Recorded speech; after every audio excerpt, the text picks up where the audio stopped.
అని మేము అనుకుంటున్నాం. సార్, సంపద సృష్టించడం మానేసి అప్పులు తీసుకొని వచ్చి సంక్షేమ పథకాలకి ఖర్చు పెట్టారు జగన్మోహన్ ప్రభుత్వం అనేటువంటిది డే వన్ నుంచి ప్రతిపక్షాలు ఆరోపణ చేస్తున్నటువంటి పరిస్థితి.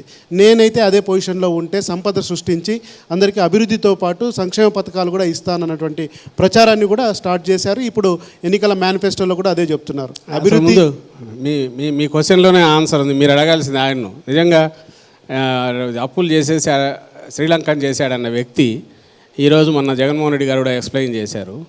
మాది 70,000 కోట్లు అవుతుంటే వీటికి ఆయన 1,50,000 కోట్లు ఈరోజు తెచ్చి పెడతానంటుంటే అది ఎక్కడి నుంచి తెచ్చి పెడతారు? ఇవి చేయాలంటే ఇది మరి శ్రీలంకగా ఇంకేమవుతుంది అనే క్వశ్చన్ వస్తుంది. First thing.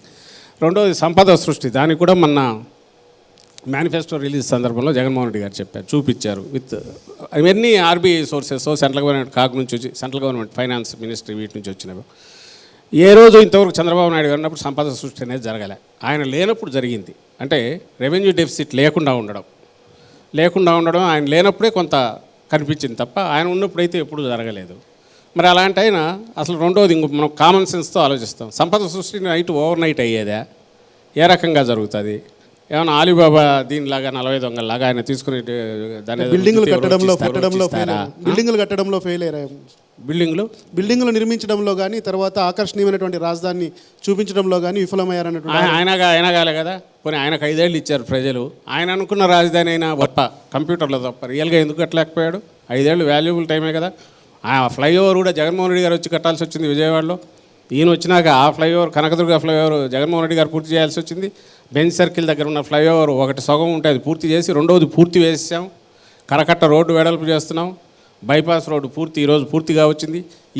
ఇవన్నీ ఈ సింపుల్ ఇవి కూడా చేయలేకపోయాడు ఆయన చంద్రబాబు నాయుడు గారు. ఆయన ఈరోజు వచ్చేసి వర్చువల్గా తప్ప ఆయన ఏదైనా రియల్గా చేశారా? ఒక్కట్లేదుగా. ఎందుకు చేయలేకపోయారు? మేము 5 ఏళ్లలో 2 ఏళ్ళు తీసేయండి, కోవిడ్ తీసేస్తే 3 ఏళ్లలోనే ఇంత ఎట్లా సాధించగలిగాం? ఆయనకు లేదు. చంద్రబాబు నాయుడు గారికి డెవలప్మెంట్ మీద లేదు, సంపద సృష్టి మీద లేదు. ఆయన సంపద పెంచుకోవడం మీద ఉంది తప్ప స్టేట్ సంపద సృష్టి మీద లేదు, డెవలప్మెంట్ మీద లేదు, వెల్ఫేర్ మీద లేదు, ఏమీ లేదు. రాష్ట్రం బాధ్యత తనను అధికారంలో ఉంచడం అనేది ఆయన ఆలోచన, ఆయన నమ్మకం. కాబట్టి అందరికీ అదే చెప్తారు. ఇవాళ మేనిఫెస్టో రిలీజ్ చేసిన మేనిఫెస్టోకి బీజేపీ మద్దతు ఖచ్చితంగా ఉంటుందని కూడా వాళ్ళు చెప్తున్నటువంటి పరిస్థితి సార్. కేంద్రం సాయం ఉంది. ఎక్కడ పక్కన ఆయన తీసుకోవడానికి అంటరాని దాన్ని చూసినట్టు చూశాడు. పక్కన ఎవరో బీజేపీ నాయకుడు ఒక ఆయన ఉన్నాడు. అది ఇవ్వబోతే కూడా తీసుకోకుండా వద్దు, నా చేతికి వద్దన్నాడు. మోడీ ఫోటో పెట్టలే. 14లో పెట్టారు. పోనీ తర్వాత మా మద్దతు ఉంది అన్నాడు. ఉందని వీళ్ళు ప్రకటించుకున్నారు. మరి 14లో ఈ 3 ఫోటోలు పెట్టే కదా చంద్రబాబు నాయుడు హామీలు ఇచ్చాడు. రోజు జగన్మోహన్ రెడ్డి గారు చూపిస్తున్నారు, అందరికీ ప్రజలకు చూపిస్తున్నారు. మరి ఆ 14లో ఇచ్చిన దాని క్యాబినెట్లో, ఈ క్యాబినెట్లో వాళ్ళు ఉన్నారు, సెంట్రల్ క్యాబినెట్లో వీళ్ళు ఉన్నారు. మరి ఏ మేరకు ఆ రోజు హామీలు ఫుల్ఫిల్ చేశారు? ఒక్కటి చెప్పమనండి. ఎందుకు కాలే?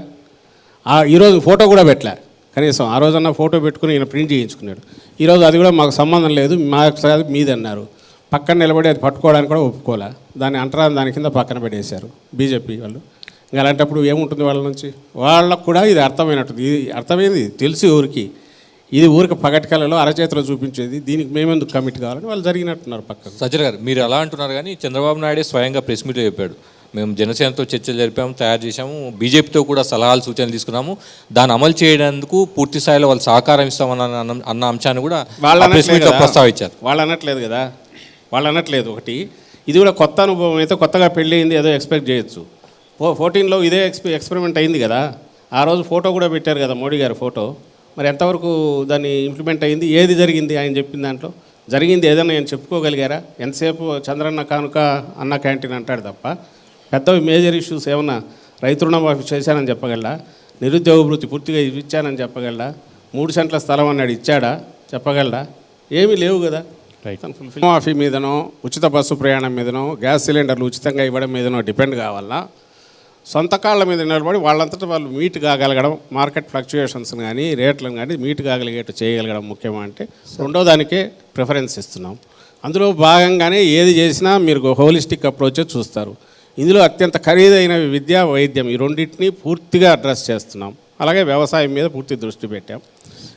మన స్టేట్కు బీయింగ్ అగ్రికల్చర్ బేస్డ్ స్టేట్, అందులో విద్యా వైద్యం కాస్ట్లీ అయ్యాయి కాబట్టి ఈ 3 ఎవరు ఏకైనా ఖచ్చితంగా అవసరం ఉండేటివి కాబట్టి ప్రియారిటీ చేసుకొని దాని మీద చేస్తాం.